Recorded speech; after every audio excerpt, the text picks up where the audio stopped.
I begin in the name of God, the most gracious, the most merciful.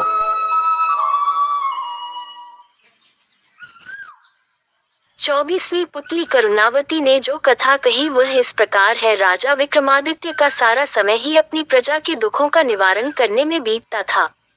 प्रजा की किसी भी समस्या को वे अनदेखा नहीं करते थे। सारी समस्याओं की जानकारी उन्हें रहे, इसलिए वे भेष बदलकर रात में पूरे राज्य में, आज किसी हिस्से में, कल किसी और में घूमा करते थे।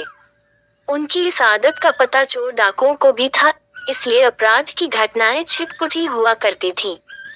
विक्रम चाहते थे कि अपराध बिल्कुल मिट जाए ताकि लोग निर्भय होकर एक स्थान से दूसरे स्थान की यात्रा करें तथा चैन की नींद सो सकें। ऐसे ही एक रात विक्रम वेश बदलकर राज्य के एक हिस्से में घूम रहे थे कि उन्हें एक बड़े भवन से लटकता एक कमंद नजर आया। इस कमंद के सहारे जरूर कोई चोर ही ऊपर की मंजिल तक गया होगा, ये सोचकर वे कमंद के सहारे ऊपर पहुंचे।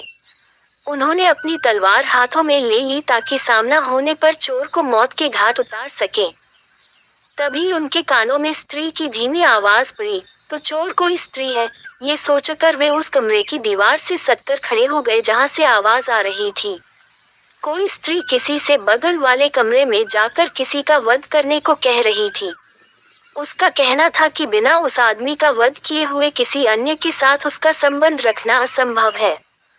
तभी एक पुरुष स्वर बोला कि वह लुटेरा अवश्य है, मगर किसी निरपराध व्यक्ति की जान लेना उसके लिए संभव नहीं है।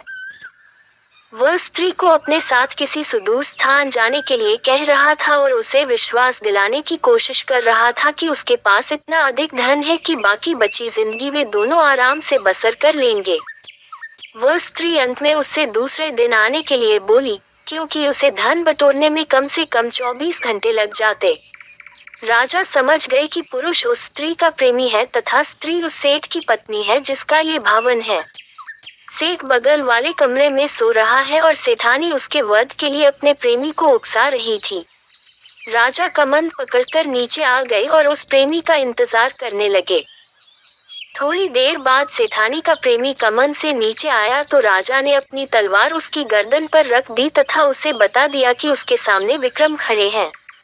वह आदमी डर से थर थर कांपने लगा और प्राण दंड के भय से उसकी घिघी बंध गई। जब राजा ने उसे सच बताने पर मृत्यु दंड न देने का वायदा किया तो उसने अपनी कहानी इस प्रकार बताई, मैं बचपन से ही उससे प्रेम करता था तथा उसके साथ विवाह के सपने संजोए हुए था। मेरे पास भी बहुत सारा धन था क्योंकि मेरे पिता एक बहुत ही बड़े व्यापारी थे, लेकिन मेरे सुखी भविष्य के सारे सपने धरे के धरे रह गए। एक दिन मेरे पिताजी का धन से भरा जहाज समुद्री डाकुओं ने लूट लिया। लूट की खबर पाते ही मेरे पिताजी के दिल को ऐसा धक्का लगा कि उनके प्राण निकल गए। हम लोग कंगाल हो गए। मैं अपनी तबाही का कारण उन समुद्री डाकुओं को मानकर उनसे बदला लेने निकल पड़ा। कई वर्षों तक ठोकर खाने के बाद मुझे उनका पता चल ही गया। मैंने बहुत मुश्किल से उनका विश्वास जीता तथा उनके दल में शामिल हो गया। अवसर पाते ही मैं किसी एक का वध कर देता। एक एक करके मैंने पूरे दल का सफाया कर दिया और लूट से जो धन उन्होंने एकत्र किया था वह लेकर अपने घर वापस चला आया। वह आदमी रोता हुआ राजा के चरणों में गिर पड़ा तथा अपना अपराध क्षमा करने के लिए प्रार्थना करने लगा। राजा ने मृत्युदंड के बदले उसे वीरता और सत्यवादिता के लिए ढेरों पुरस्कार दिए। उस आदमी की आंखें खुल चुकी थीं। दूसरे दिन रात को उस प्रेमी का भेष धरकर वे कमंद के सहारे उसकी प्रेमिका के पास पहुंचे। उनके पहुंचते ही उस स्त्री ने स्वर्णाभूषणों की बड़ी सी थैली उन्हें अपना प्रेमी समझकर पकड़ा दी और बोली कि उसने विष खिलाकर सेठ को मार दिया और सारे स्वर्णाभूषण और हीरे जवाहरात चुनकर इस थैली में भर लिए। जब राजा कुछ नहीं बोले तो उसे शक हुआ और उसने नकली दाढ़ी मूंछ नोच ली। किसी अन्य पुरुष को पाकर चोर चोर चिल्लाने लगी तथा राजा को अपने पति का हत्यारा बताकर विलाप करने लगी। राजा के सिपाही और नगर कोतवाल नीचे छिपे हुए थे। वे दौड़कर आए और राजा के आदेश पर उस हत्यारी चरित्रहीन स्त्री को गिरफ्तार कर लिया। उस स्त्री को समझते देर नहीं लगी कि भेष बदलकर आया हुआ पुरुष खुद विक्रम थे। उसने झट से विष की शीशी निकाली और विषपान कर लिया। त्रिनेत्री नामक 25वीं पुतली की कथा इस प्रकार है। राजा विक्रमादित्य अपनी प्रजा के सुख दुख का पता लगाने के लिए कभी कभी वेश बदलकर घूमा करते थे तथा खुद सारी समस्या का पता लगाकर निदान करते थे। उनके राज्य में एक दरिद्र ब्राह्मण और भाट रहते थे। वे दोनों अपना कष्ट अपने तक ही सीमित रखते हुए जीवन यापन कर रहे थे तथा कभी किसी के प्रति कोई शिकायत नहीं रखते थे। वे अपनी गरीबी को अपना प्रारब्ध समझकर सदा खुश रहते थे तथा सीमित आय से संतुष्ट थे। सब कुछ ठीक चल रहा था, मगर जब भाट की बेटी विवाह योग्य हुई तो भाट की पत्नी को उसके विवाह की चिंता सताने लगी। उसने अपने पति से कहा कि वह पुश्तैनी पेशे से जो कमा कर लाता है उससे दैनिक खर्च तो आराम से चल जाता है, मगर बेटी के विवाह के लिए कुछ भी नहीं बच पाता है। बेटी के विवाह में बहुत खर्च आता है, अतः उसे कोई और यत्न करना होगा।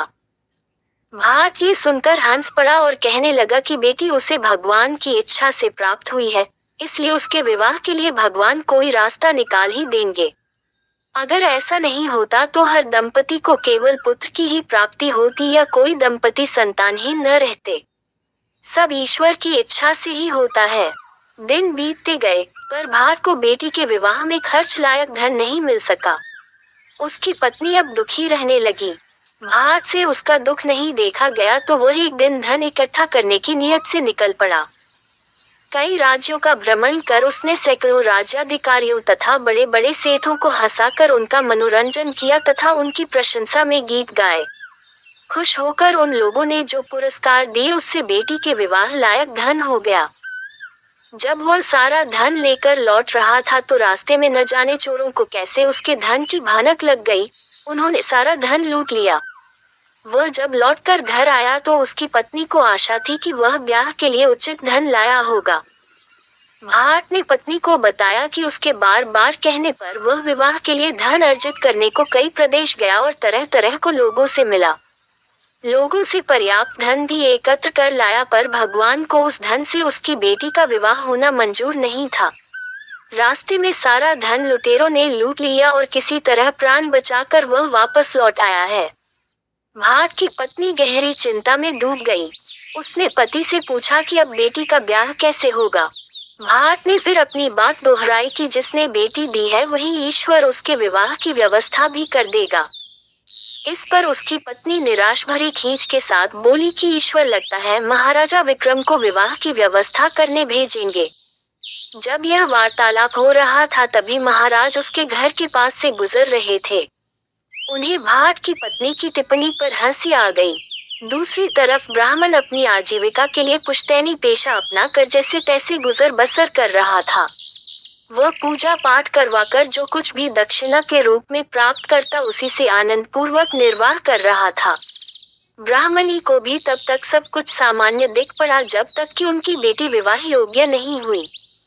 बेटी के विवाह की चिंता जब सताने लगी तो उसने ब्राह्मण को कुछ धन जमा करने को कहा, मगर ब्राह्मण चाहकर भी नहीं कर पाया। पत्नी के बार बार याद दिलाने पर उसने अपने यजमानों को घुमा फिराकर कहा भी, मगर किसी यजमान ने उसकी बात को गंभीरतापूर्वक नहीं लिया। एक दिन ब्राह्मणी तंग आकर बोली कि विवाह खर्च महाराजा विक्रमादित्य से मांग कर देखो, क्योंकि अब और कोई विकल्प नहीं है।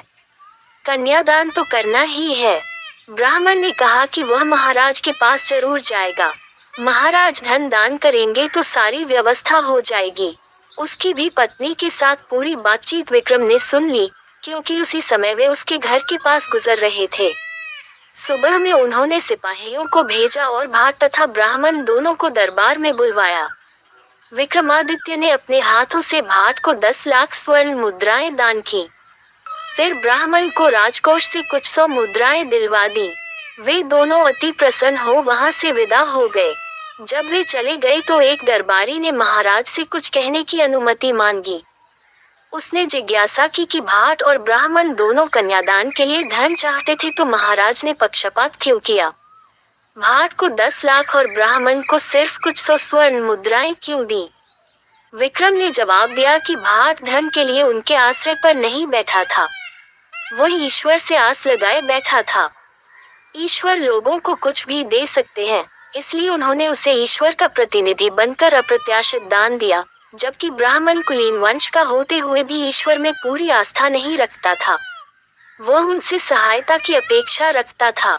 राजा भी आम मनुष्य है, ईश्वर का स्थान नहीं ले तथा उन्होंने उसे उतना ही धन दिया जितने में विवाह अच्छी तरह संपन्न हो जाए। राजा का ऐसा गूढ़ उत्तर सुनकर दरबारी ने मन ही मन उनकी प्रशंसा की तथा चुप हो गया।